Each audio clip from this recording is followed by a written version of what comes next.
Nəğmə sustu dodaqlarda, dilə gəldi tüfənglər. Mənim atam uzaqlarda, cəbhələrdə bir əskər, cəbhələrdə bir əskər.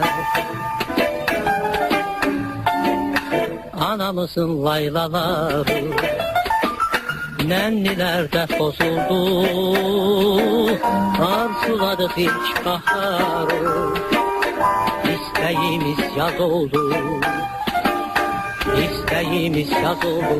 Səni uşaq, sən bizdən uzaq düşdün artıq, səni yerlər apardı, ya soyuq əllər apardı.